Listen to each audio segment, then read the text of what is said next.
Hey guys, it's Super here. So today let's go through this new character, WAEL, from the upcoming update. So we should expect to get this character this Friday, and let's see what it does. So Forgotten Faction, this is pretty nice.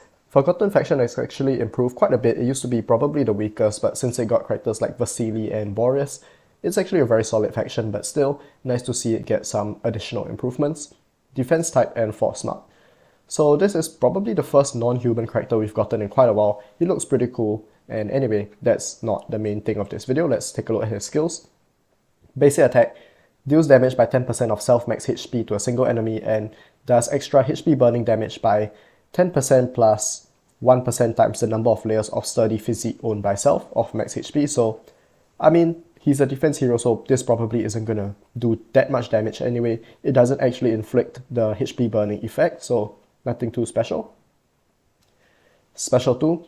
Grants all allies mastery up to for 2 turns, afterwards grants all allies Snowball, lasting for 3 of WAEL's turns. In the duration of Snowball, 60% of allies damage taken will be borne by WAEL, and this effect cannot be blocked. So this is basically just WAEL absorbing damage taken by your team. He absorbs 60%, which is pretty nice, which also means that since he is going to be taking quite a lot of damage, he will need to be very tanky. We have yet to see what this sturdy physique effect does. We'll probably find out somewhat soon. And besides that, Mastery up to is a pretty rare buff, so having a character for the HP burn team which does so is going to be very nice. Next, for the passive, restores 5% of WAEL's max HP for all allies when he is attacked by basic attacks or active skills. WAEL grants 1 layer of sturdy physique, so this thing we saw earlier, when an ally steals attributes from enemies or deals HP burning damage to a boss. And what this sturdy physique does is it increases self-max HP by 1% up to 100%. And this effect can be triggered up to 2 times in any turn. So this is actually going to take quite a long time to stack to the max potential. It'll take like 50 turns, which is pretty long. And I think this first part of the passive is going to be really strong. Restores 5% of his max HP for all allies when he's attacked by basic attacks or active skills. This will help his survivability quite a lot. And yeah, gains 1 layer of sturdy physique. Okay, so we've already seen this, and I mean, pretty straightforward. I don't really think this part at the start, the additional damage from sturdy physique, isn't going to really do too much for his damage. He probably isn't going to do much damage on his own, but yeah, so far he's looking pretty tanky. Of course, his exclusives probably is going to be crazy. I haven't read it yet, but first, let's see his special 4. Glacial Lightning steals 90% skill damage from all enemies, caps at 50% of WAEL's initial mastery, so he does need 180% mastery.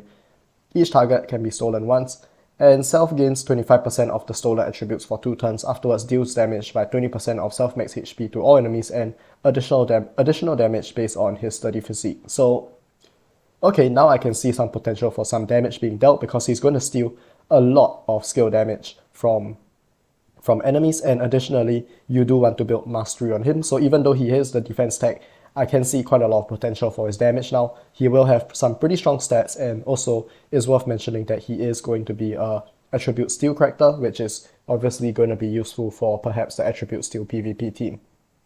Finally, his exclusives. Exclusive 1.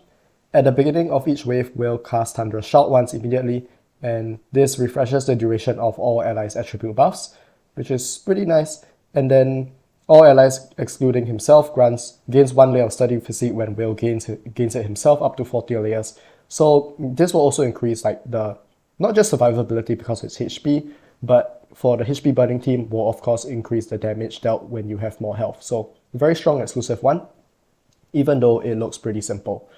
Exclusive 2, after WAEL casts active skills proactively, which is just, either this skill or this skill, the second or fourth one, cast Frost Claw to pursue and attack a random enemy once, and 2 Frost Claw, I think this might be a typo, right?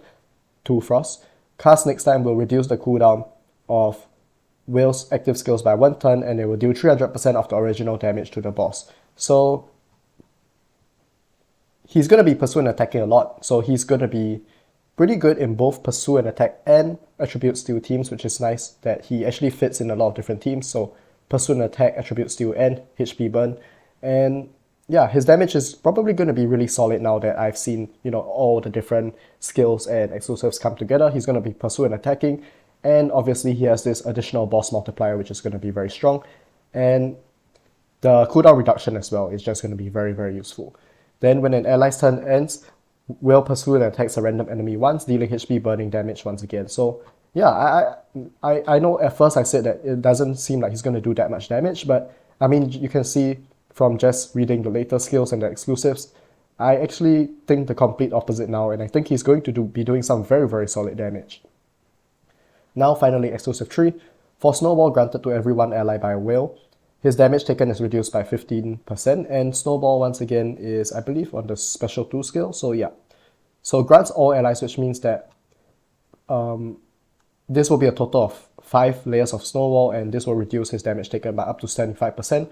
And this alongside the fact that he absorbs damage taken from allies, this is going to be really, really strong, going to increase your team's survivability by quite a lot. For every one ally with the attribute Steel Tag deployed, WAEL can be immune to CC effects once when WAEL's next turn starts, so this is up to 5. And for every 5 allies with the attributes Steel Tag deployed, or when a boss exists, Snowball granted by Thunderous Shout cannot be removed. Very, very good. When there are 3 or more allies alive, WAEL simply cannot be killed. So this is just incredible, right? I don't think we've really seen this before, and this could potentially help counter some really annoying teams. Yeah, the fact that they just straight up have an effect where a character cannot be killed as long as he has allies alive, this is just incredible. So I'm really interested as to seeing how this will affect PvP. I think he's going to have a lot of PvP potential. And finally, WAEL gains 1 layer of Sturdy Physique at the end of any unit's turn. Okay, pretty straightforward. So yeah, this looks like a really, really insanely strong character, especially when it comes to survivability. The main thing is the fact that he can absorb damage from your ally heroes, and additionally, I mean, he just has so much sustain. He has a self-heal over here, he has CC removal, he has the fact that he literally can't be killed, and he has things like Attribute Steal, which reduces your enemy's damage done, right? And increases his own. So lots of potential. And let's just take a look at his Echo. So if the owner is from Forgotten, which he obviously is, it also doesn't show the main stat, notably, so we'll have to see what it is. My guess is going to just be HP rate. When the owner grants an ally Snowball, increases all allies max HP by 30%. Pretty straightforward and just a nice improvement for survivability and HP burn damage. And when the owner grants an ally Mastery up to, also grants all allies Savage Roar, which increases damage dealt. So yeah, very strong Echo, very simple, but just simply very good. So yeah, I think this is going to be an amazing character. I really wish I could summon for him, but just as a reminder for you guys, we are getting a limited time hero at the end of October for Halloween, and that's pretty soon, so you should also be trying to save your miracles for it. And for that reason, I wouldn't be summoning for WAEL, even though he does seem to be a very strong character. So let me know what you guys think about him in the comments. Thanks for watching, and I'll see you guys next time.